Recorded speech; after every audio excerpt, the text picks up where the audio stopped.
Welcome back to Build Beyond with Tecton podcast. Over the next couple weeks, we're going to interview each one of us, and you'll get to know each one of us, all three of us. First of all, we're gonna interview Burt for this first time, and each three of us will just ask the questions that we think that will bring out the most out of him so you can get to know him. And I'm gonna start with an introduction to Burt from his youngest mentee all his life. He excelled. We all were born when our father was running a dairy, and he excelled. In my view, he excelled quite quickly at a young age at the dairy. We went from there. We moved around in life, and he went to work for a log home builder and excelled there, got quite taken advantage and learned from my standpoint what not to do when he started his own company. And then went from there, and I'm gonna say it this way, whether it's true or not, he got taken advantage of many times by his business partner on that first company, and had so much impact on everybody's lives that he was around. There was not very many people that didn't look up to Burt as someone that we all wanted to pattern our lives after. And then went from there, just was a serial entrepreneur there on out, went through the 2008 crash, came out comparatively on top, and we'd love to hear his experiences through all those times. So Burt. Yeah. As a young man excelling in the dairy, tell us a little bit about what you learned at the dairy, because I remember you, like we had a couple other brothers, but there was father really liked you. Like I remember that very much, where it's like we had our brother Joe or whatever, but it always seemed like father had a lot of confidence in you. Can you go over just some of the experiences that you learned from there? Well, first, thanks for all the little white lies coming from a little brother, compliments and things. But I did have a really good relationship with our dad, and I felt like he did have a lot of confidence in me, and I've always been a pretty good brown noser and knowing what to say, and that may have helped. I always get accused of that from everyone, from the family, and I can't deny it. I mean, I still am good with knowing what to say and buddying up with people, but I did care about doing it the way it needed to be done, or the way I was asked to do it, and maybe that was part of the confidence that he had in me to make you think he liked me better or whatever you said. But I think he took turns with everybody, kind of being his little, what we refer to as the purdy pet. We shorten it to the PP, but so mine just lasted longer and kind of was extended beyond a younger child with dad on the dairy. But I didn't take on that much responsibility. I did what I was asked, but Joe, our older brother, he was actually a pretty good example of taking on the responsibility and just doing it. But he did it while he was always getting chewed out. So I knew what to not get chewed out about. That was the... Yeah, one of the things that always stood out to me was... and I'm going to jump in ahead at about 12 years beyond that point, or maybe less. I think I was 13 years old. And there's so many lessons in this, but I was young, and I thought I was so cool and everybody liked me, or whatever the case was. And I was always called a banty rooster back then. And when one time that I was being a banty rooster and you were driving out and getting in your truck driving out, and I made a smart ass remark, and you came back And I said, you came back with stop that. And I says, well, you wouldn't like me if I stopped that. And you says, nobody likes how you act, Nate. Ouch. It's something in that. We have said ouch. very hurtful things to each other. But Dad used to call you but Wolverine. But the lesson I learned in that was, it goes forever. That hurt, and that was like, I can see how you would feel like, damn, I stabbed him, right? But that's still with me today. I can always improve. I'm sure we could probably all recall a few little experiences like that from Big Brothers. Yeah.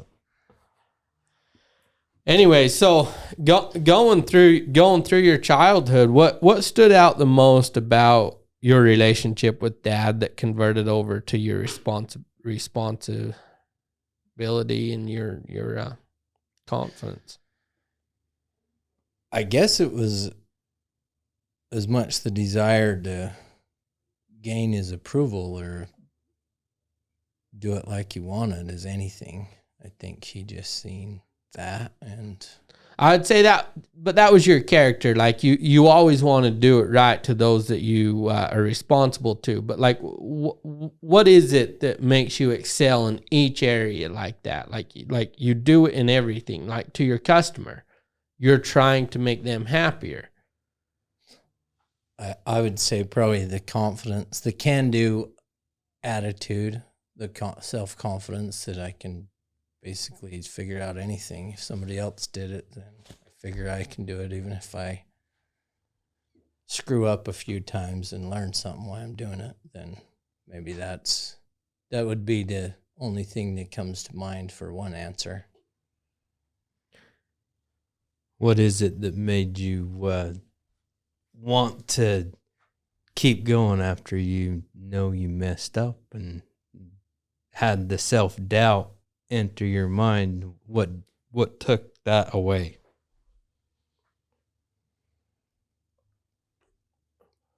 Like after a failure, or after not learning succeeding. experiences. Yes. Because with every learning experience is like a opportunity, I guess. I mean, I wanted to do it better the next time. I don't know. I guess I've never really thought of actually quitting. Thought about changing things, but I don't know. It never seemed like an option to not go back and do it again or better the next time. I can relate to that. That's a good answer. What's some of the childhood experiences with Burt? Let's lighten the spirits a I little think bit. each He one of ran you me will over have- once. That is true. we have experienced a lot of accidents that I call them miracles because they could have been worse. Absolutely. Lehigh just mentioned one. We was hauling hay one day and we was getting ready to take a load home. And I was the truck driver. I was about 19, 20 years old at the time. So I only had an interstate truck driver's license, CDL. And we would be rolling a little bit often. It's an unsafe practice, but we're a bunch of kids on the farm, kind of. And so I was rolling really slow, and Lehigh tried to get in the truck.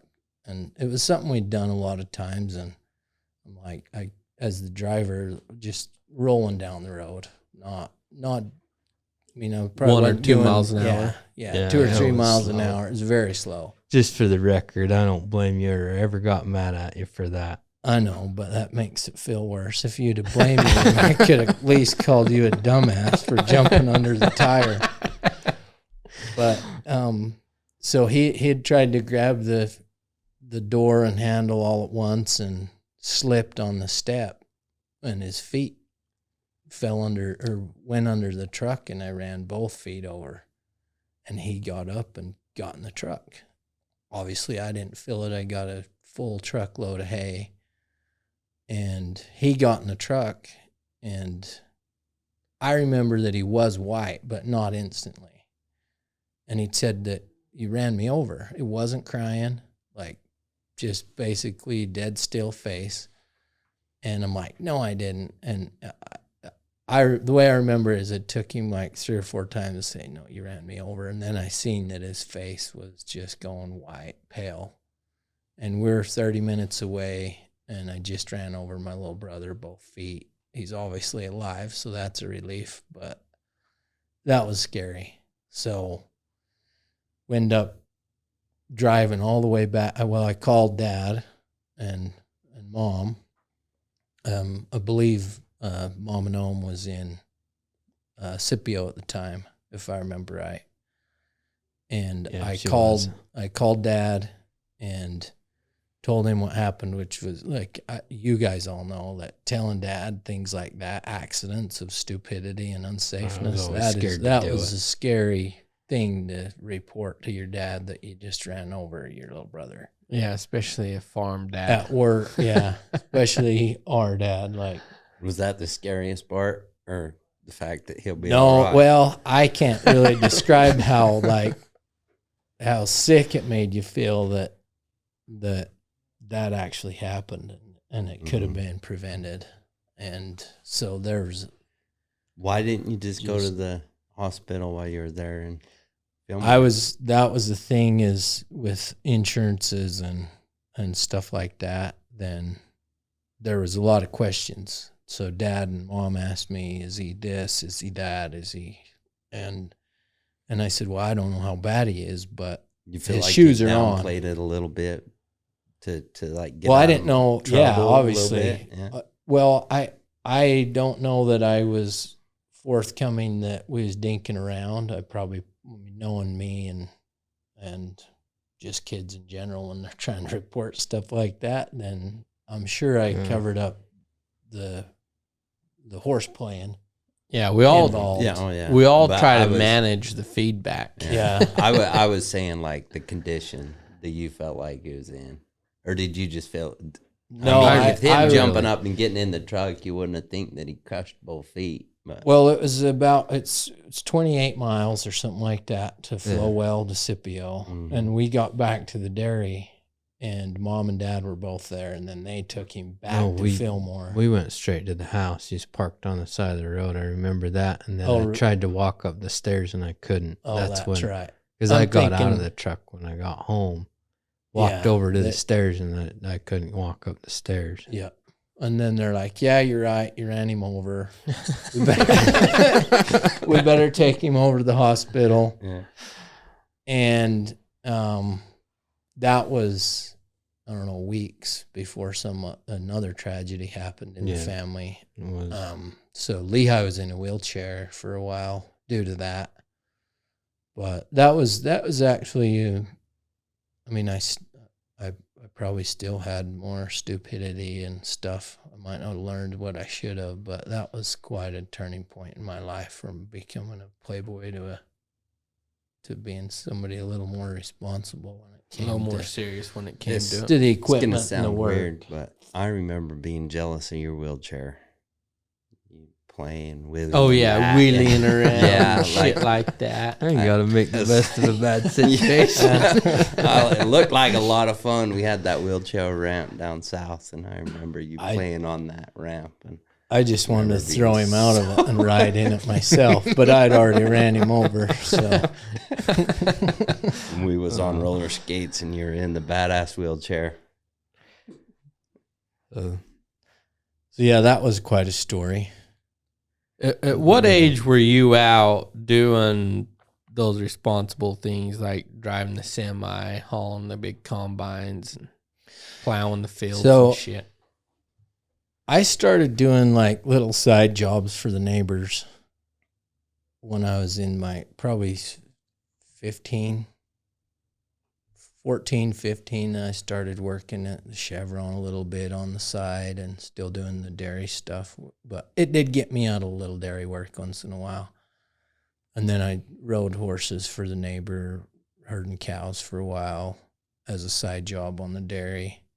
And then the next job after I got a CDL, then I started trucking for Harvard Farms out of Springville, taking the grain down to Delta and other places in a 10-wheeler. And that was my first, like, real job. I always outside the loved going dairy. with you on those trips. I remember a lot of those trips riding with you as a company. I thought I was pretty big shit. I did too. Riding in the semi, it always pop ya. I learned that from Dad and EJ, and Brad even. Pay attention. Yeah. Just when you're just about to sleep, you'd reach over there. Pop ya. Where do you think that stemmed from, though? You think? I'm guaranteed Dad did that. Oh, to yeah. them a lot. No, it flew downhill is what it done. Dad did that as young as I could remember. If he was riding in something with him, and he'd just get this little excitement, chest, kind of pop you on the chest. Either say that a boy or that. What's the matter with you, or just some comment. Wake up. But it was always kind of a playful. Yeah. I remember, like my dad-in-law, he always tells me the story. Once he was up visiting Father's Dairy up there in West Mountain, and they were stacking the little bales of hay, right? And and Dad's up there on there putting them all in place as they come up the conveyor belt, and Brad's down there, and he all of a sudden Brad's communicating, and there was a couple of the what I'm gonna call the brethren there, and Tom Cox was there with them, and they're watching, and all of a sudden Brad's talking to him, and all of a sudden he gets these little sparrow eggs just splattering on his head. And wait, you remember this story? No, Uncle Tom. Oh, my dad-in-law tells me about this. Yeah, and he that's a good story. And he all of a sudden, that's what I was like. Wait, you remember this? That's not you true. weren't even alive back then. And he Brad's getting all embarrassed, like, oh shit, and he looks up there at Dad, and Dad's like, "What's the matter, brother Brad? Can't you take a joke?" See, I can see that kind of stuff can happen between brothers and having a comment like that, I guess.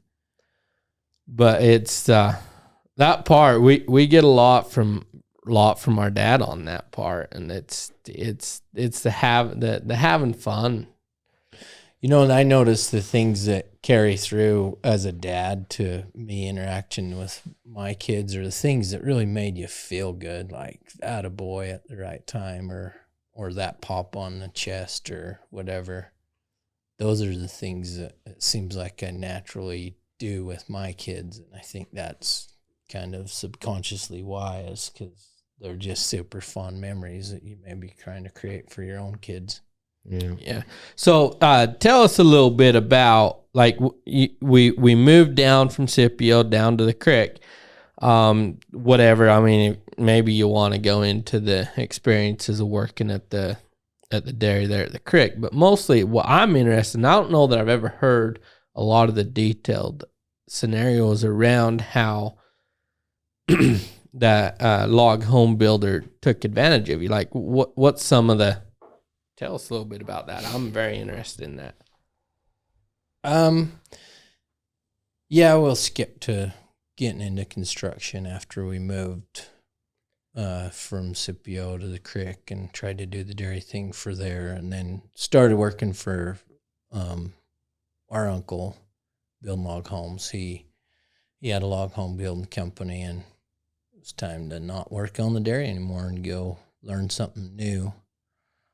And I would have to say that right out the gate, I learned a ton, but it was definitely because I wanted to be good and excel at it, and it kind of worked. I got a lot of confidence and trust extended to me within a year or so, and became kind of a right-hand guy to the boss, learning a lot as I went. And after a few years, then I started running a crew, and then that crew kind of grew to about 15, 16 guys. And then finally one day, it felt like I wasn't getting compensated for the effort I was putting forth. If there's anything. How old that were you at is- this time? I was 25 when I was 25, almost 26 when I quit that job. So I worked there for 4.5 years. Didn't they rack up your credit cards?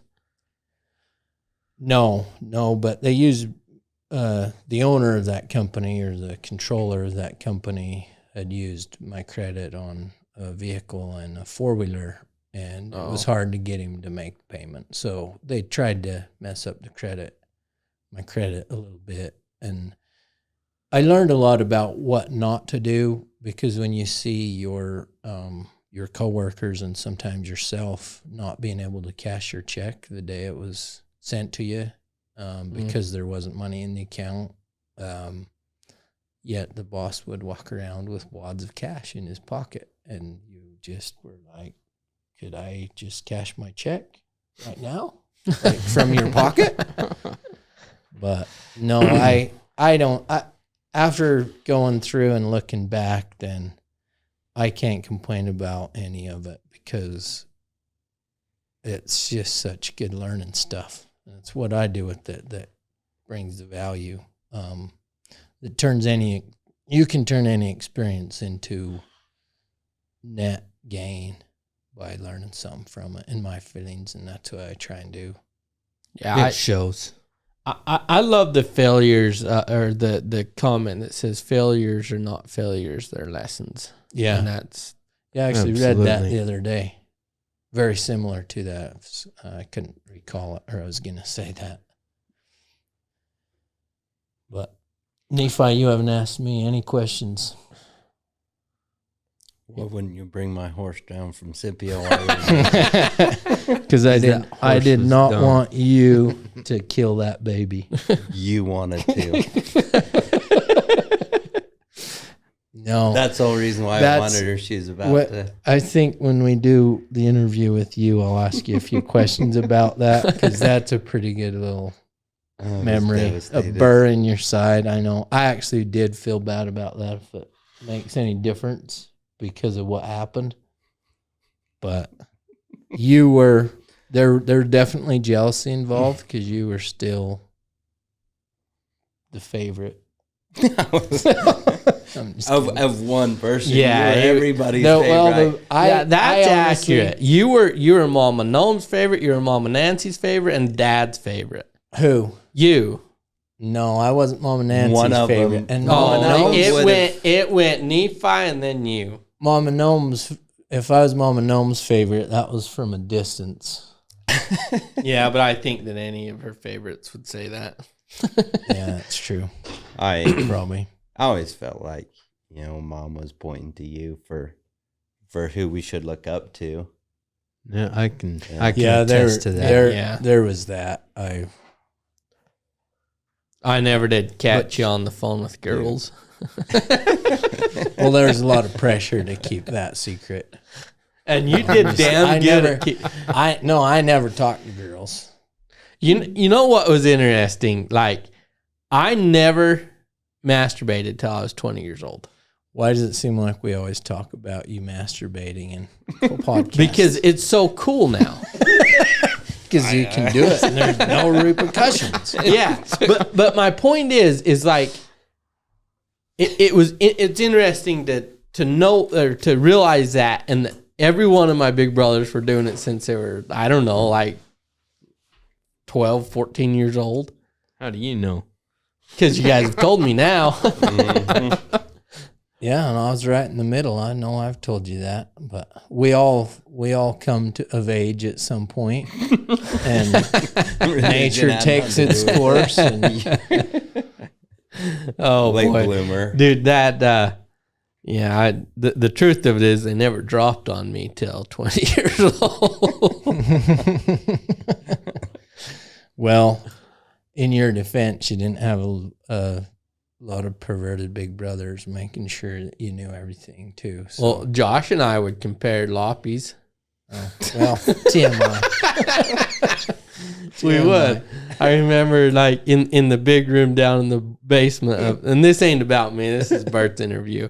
I'll save that for my interview. But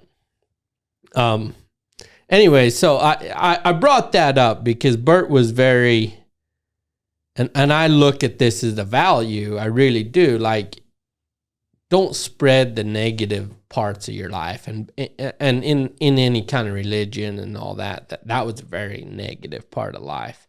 I never remember Burt. He was very intent on what he showed because he wanted to help others out. He wanted to be that icon, whether he admits it or not. Like he was very intentional about helping people out and not being a source for their downfall, so to speak. Well, if that's true, then thanks for the compliment. And I think it would probably come from Dad, or like he was always helping people out. You remember him always having this guy. It wasn't just one. We named him Dudley. We were kind of rude, but we named him Dudley, but he needed work. He was a shitty welder. All his welds would fall apart, and Dad would just keep letting him weld stuff for money, fixing the krills and whatnot.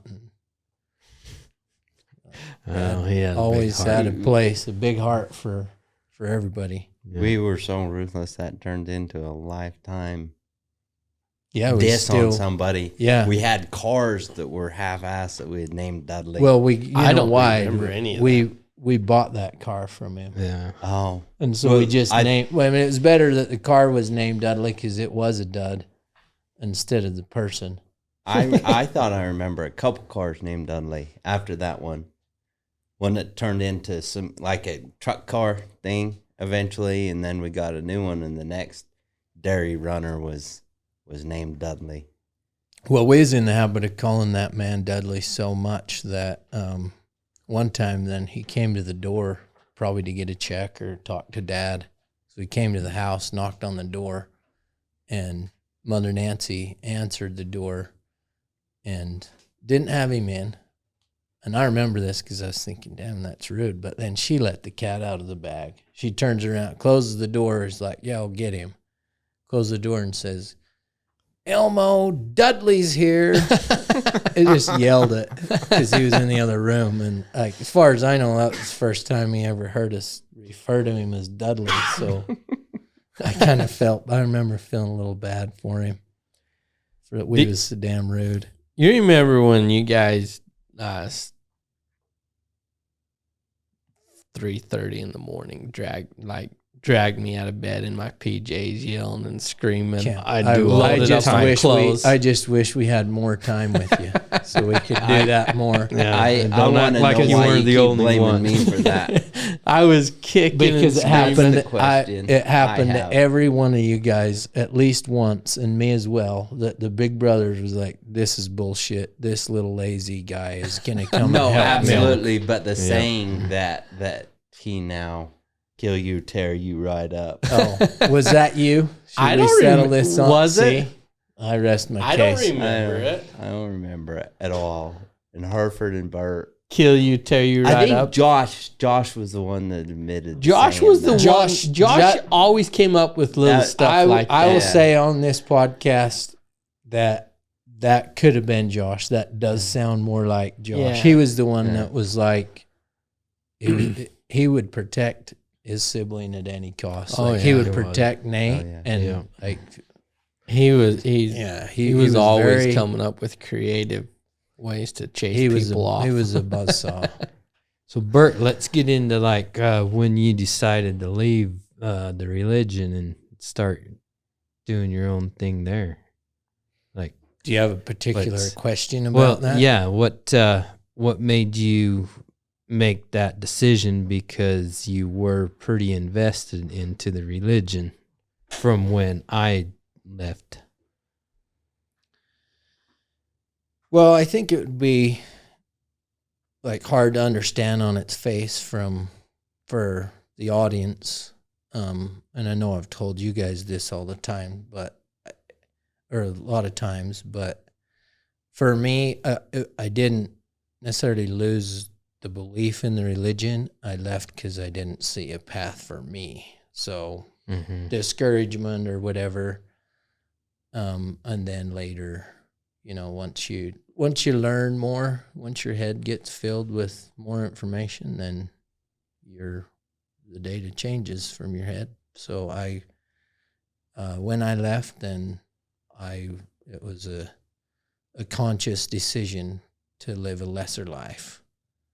Yeah, I can relate for to that. For the blessings of a life with a family, a wife and kids and posterity and stuff that I had stopped believing was a possibility in that religion. How much did the death of Dad persuade that decision? I don't know that I ever could have Wasn't it 4 left years? with Dad there. No, it was only 2, a short 2. 2007. A short 2. Because I left 2005. I left the very beginning of 2008. And Dad died in March 2005. That's 3 years. No, well, I left 2. Yeah, so it was almost 3. Yeah, you're right. It was almost 3 after Dad died. In January is the first time I seen you. Yeah. After that. But Warren Jeffs getting put in jail and that stuff, and then all the things that were going on. Like, they say my shelf was full. Like, don't question this, don't question that. Like, my shelf was very full. Such an interesting time. It was about to break. And, I mean, I was putting braces and screwing them to the wall and duct braces on, wire, baling wire, whatever. You could hold that shelf of belief up. Yeah, the shelf of belief did get really large, and it now you look back and it's amazing that we were so narrow-minded. Oh, but yeah. you don't So naive. you don't know what you don't know. Absolutely. Yep. I love that scene. And it's just so,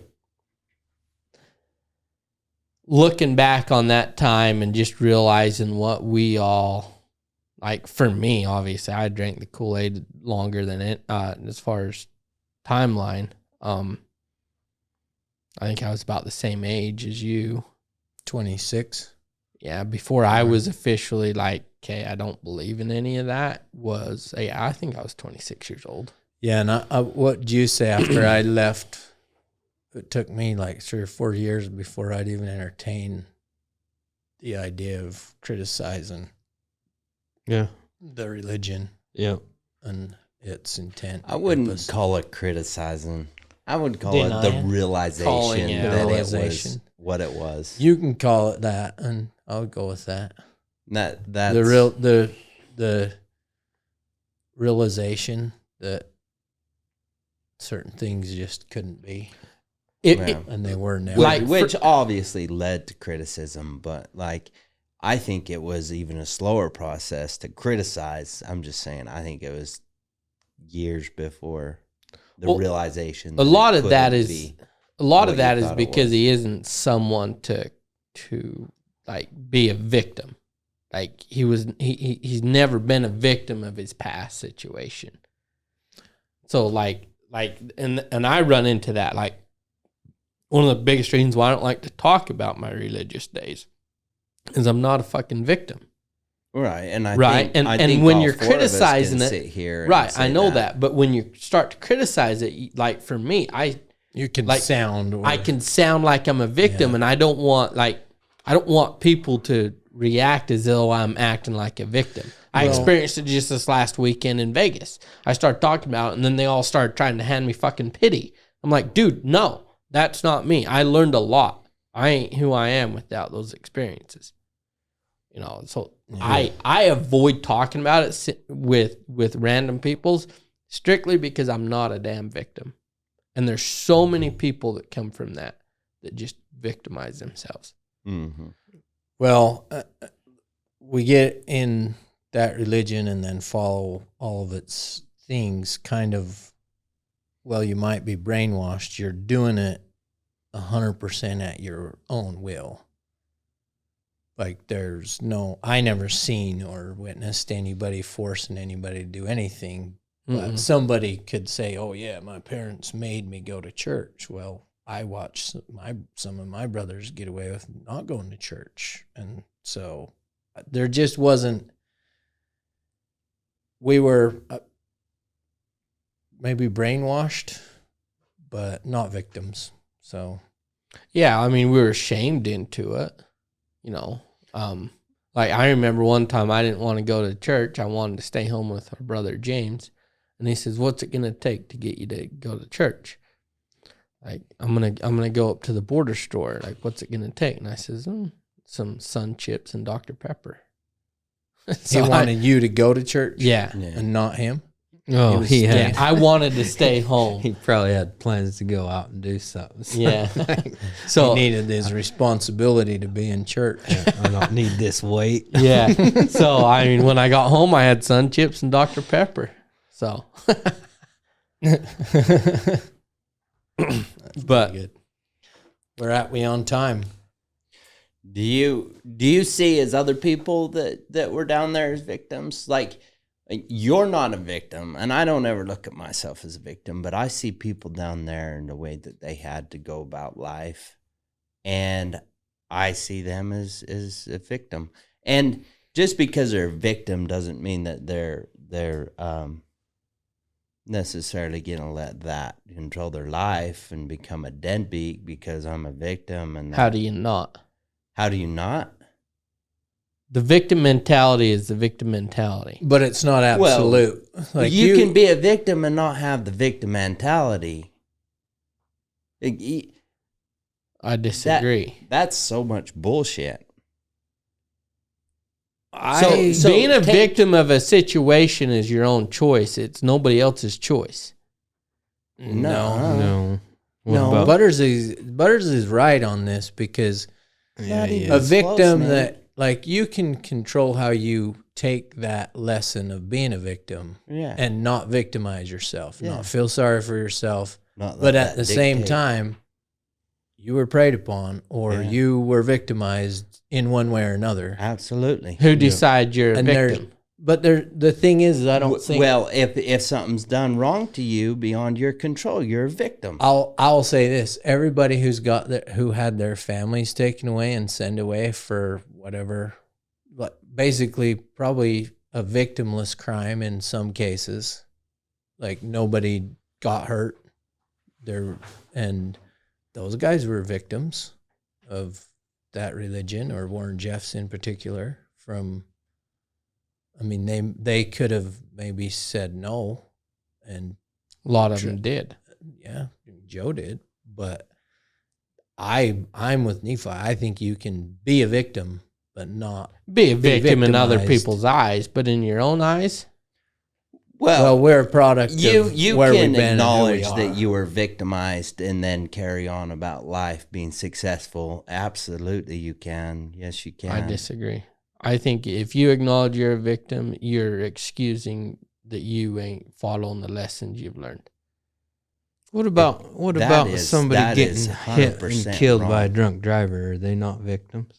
Well, yeah, because of somebody's bad choice. I'm talking about oneself to himself. I'm not talking like obviously if someone like I hate to bring this up because it pains me so much, like sex trafficking, human trafficking, they are victims of that. But that's my point into it. But if someone comes out of that out on top, I will guarantee you they will never admit they're a victim. They will simply say, this was done to me because of this, and this is the lessons I learned. That's what I'm talking about. Yeah, so you're just saying what you do with that. It sounds like you're scared of the word victim. Like, just sum it up into one. I was a victim to this, but I didn't let it define me. And that's what people do. It sounds like you're scared of the word victim. Because I want to hear Burt that on you were a his victim starting up is his not own a bad business. thing. It's what you do with it. Victim is an excuse of how you didn't control your past. the word victim Yeah. is? No, it's not. Just What let about- him just what let him about finish start- the fight, Lehigh? No, we need to stop it. It gets old. What about starting up your own business and your first business that you started up? Let's talk about that and like what made Well, you want to do that and what So drove you to do that. Vertex Log Crafters. Yeah. So actually, I had a partner named it was one of our uncles, Warren Johnson. It was actually, I mean, I didn't know anything about business, just off the farm, and learned how to build a log home, and got good at that. Got good at running a chainsaw. Could direct people and teach people how to do it. So I had the know-how, but no experience or data running a business other than, like I said, what not to do from the employer I had. So it was his idea, and he kind of laid it out, and but he needed my experience and name and that kind of stuff in order to do it. And so that was kind of a 50-50 situation financially, as it turned out. It was all in my name, but there was plenty of effort for both sides. And without him saying we can do this, then I don't know what I would have done. But so yeah, it was a joint effort on that first go round. And then after I left, then we split everything right down the middle, and he took his half and I took my half, and went and found some help and kept building log homes for a while until Do you know the if he ever 2008. Did it stop right there with Warren, or did he keep building log homes? He kept doing a little bit of stuff, but it quickly evolved into like fencing and lazy ass stuff.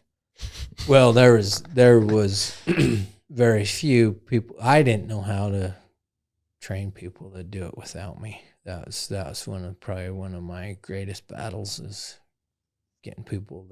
teaching people how to do it, and then being able to step back and not go help them do it right. I feel like that's still a constant battle. Yeah.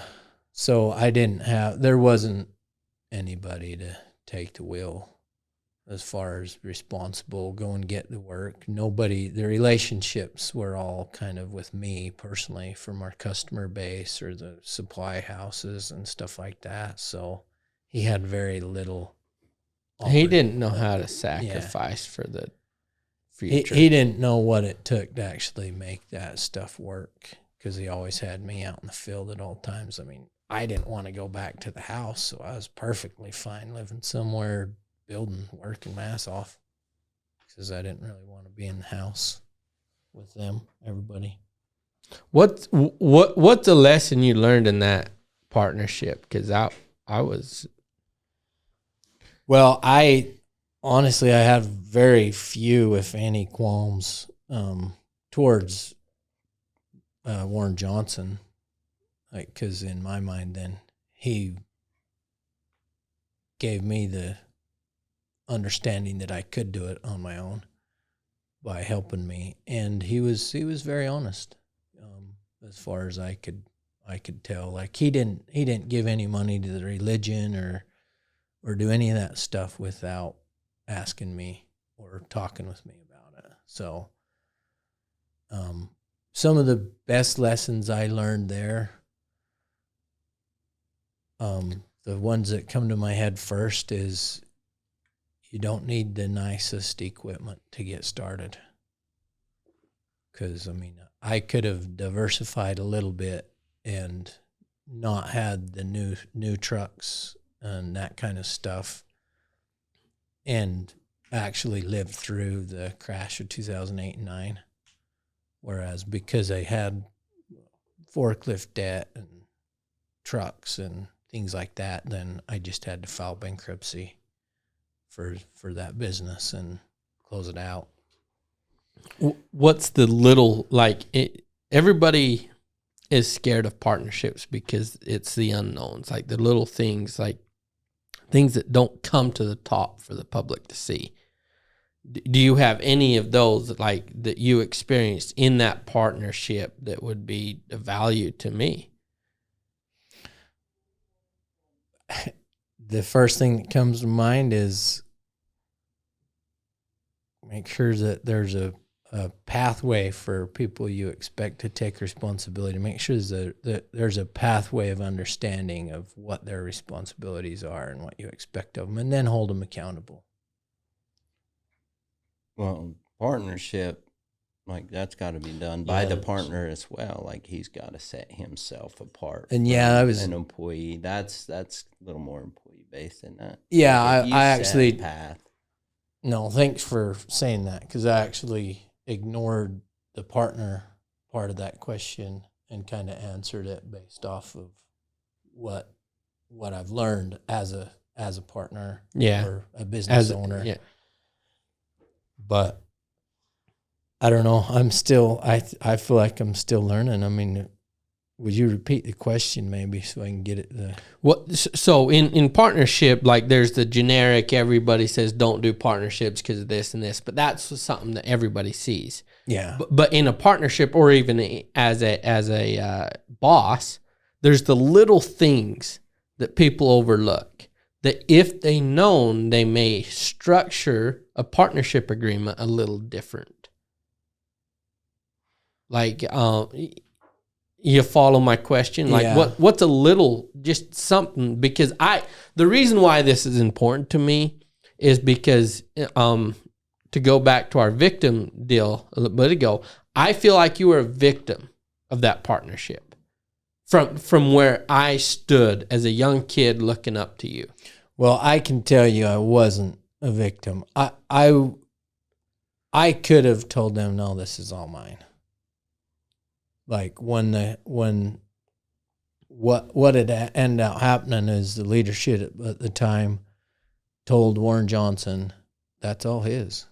Like, if this is his choice, then and then he said, but I mean, if he's willing to give some to you, then humbly take it. That was what Warren Johnson told me. And so I was kind of a little bit like surprised. you a little more now, but I hate you a little more now. That's fine. We all go through our roller coaster of emotions. Well, he had an opportunity to take what was his, and it's Burt. He's kind. I know, and that's what I says. I like you a little more, but my mindset was, what am I going to do with 2 tool trailers or 3 tool trailers? What am I going to do with 4 forklifts or 3 forklifts? What am I, I was going from about 10 or 12 guys down to 3 or 4. Yeah. And so and I knew in my head that the customers were all calling my number. Hardly any of them even had his or knew him. Yeah. So you did a lot of things right. That was all he had out of the partnership, was whatever got sent back his way. You did things right. Like, I'm glad you're explaining to this, because I sure thought it was a lot more one-sided in his direction. No, I made my bed, and I actually built the brick road to it, in a way, if that makes sense. I remember like a month and a half after, then Warren and Roy Johnson went up to talk to a customer with you, and I remember Roy coming back and a couple of the Warren Johnson sons, like, what was it like seeing Burt? And he just like, it's just so sad to see the dark characteristics. It's just darkness all the way around. Well, that's something I did that kind of stuff too when I was. Yeah, we all did, right? Like it was a testament to me that you had died. You know, like I can say I didn't. I always was intrigued. I always wanted to. When these guys left, I don't know. I looked up to it for some reason. And because I was getting out very young age. Now the truth comes out, you got what you wanted. I did get what I wanted. I did. And I wasn't a victim. But No, that perception of that partnership was obviously a lot different than I thought. I didn't know it was. Yeah, I thought it was a lot more one-sided towards Warren. If I remember right, there was jobs we had that we split, like 1 or 2 or something. Like he did some, and that might have been the homes they built after. But then I took one down on Sky Mountain, down by Manti, Mm-hmm. and that was where I left the forklift for the posse to come and get paparazzi to come and get the Hardest place forklift. Yeah, we finished that house, and I told them where it was and apologized that I couldn't make the payments. Come get it. I remember that Well, house. those are hard times back then. Yeah, there's a lot of looking through the couches to find chump change. Absolutely. One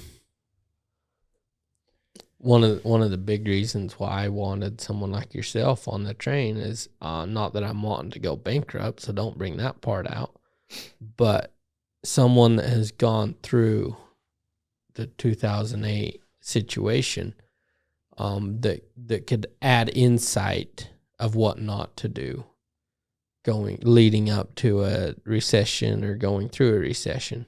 One of the huge values that I seen in partnering up with you. So, well, to that, I think I mentioned it before, like a little diversification and knowing, because I knew when I was on my last home, I didn't go look for more work. I thought I needed to just change what I was doing rather than diversify my services. mm-hmm. And I think just diversifying your services and watching the market. I personally, I feel like that was easily avoidable had I have known what to do at the time. This is a very hypothetical question, but if you were able to have the cash that you feel like was wasted, whether that be a donation to the church or whatever, if you would have had that as a backup, as cash in the bank, would have that helped you through this to even to the point you probably wouldn't have had to file for bankruptcy? How important do you feel like the cash would have been? I don't feel like I learned enough about running a business until after I started the next company, Common Sense Custom Homes. I did learn a lot. I was very self-aware of the mistakes that I made that gave me the fortitude to go try again. Mm-hmm. But at the time, I was very narrow-minded. I was thinking I got to make sure that the people that I have good relationships are taken care of. I got to make sure that there wasn't a single employee that was going to lose anything of their time. So I was very narrow-minded, and my mind shifted to how do I close this down and do something else rather than how do I, because I look back and I think, well, I could have just went to Doug Taylor and said, let me frame your houses and kept afloat. Mm-hmm. Like I could have found value for the trucks, the forklift. Like it didn't have to happen that way, but I was narrow-minded. Okay, so you were all about like you were all about like shutting down. So it wasn't like you looked at other avenues to stay afloat. Like you just wanted to. I don't.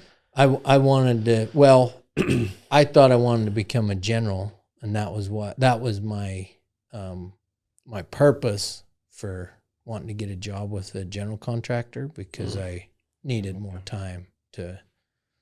So I actually was somewhat thinking that, but then after that bankruptcy, I went in the oil field for a while, joined these men, and I actually excelled at that. I started on motors, and there was some people that were kind of pissed off that, which I could understand, and I worked really hard to gain their trust and respect by doing the things that they would do as that different position better than they do them, and it worked great. Grab the scrubber, scrub the rig, do all the hard stuff better than they do it. I was their boss and friend within a hitch or two.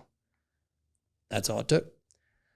and we were great. And I excelled at that. Ended up being kind of the purdy pet of the pushers and the company man a little bit. Like one in particular company guy that really liked me, thought I was going to be going drilling soon. And so that was kind of fun. And I was thinking of making a career out of that because I didn't mind it, but it was a little hard on the family, family life being gone. So then when an opportunity came up, then for another log home from previous contacts, and things were starting to loosen up a little bit in 2012 and 13, then my wife was kind of struggling. So I thought, well, it's now or never, and jumped off the rigs and onto one log home. And I never wanted for work after that for that company. One of the things that I would say about Burt is he was a perfect lead from behind person. Like it was never about you guys do this, you guys do this. It was all about let's go do this. I'll show you how. In fact, I'll do it right with you. That's what I've noticed, and even today. I agree. Even today in the current in Tecton, it's still like let's go do this, and it kudos to you. Like it's hard to do that because you know it better than them, and so it's really hard to lead from behind, realizing that if you just fucking did it yourself, it'd be done better. But no, you go through that time. One of the things I admire about you. Even currently. Me as well. Well, thanks.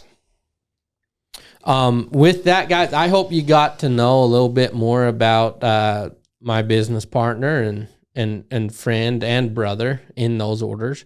Burt, he's been a great guy. He's been through a lot. He's learned what to do and what not to do. I've learned what to do and what not to do with him. And I hope that we got out of him enough so you'd get to know him a little more as a person. So, thanks a lot. Thanks for listening.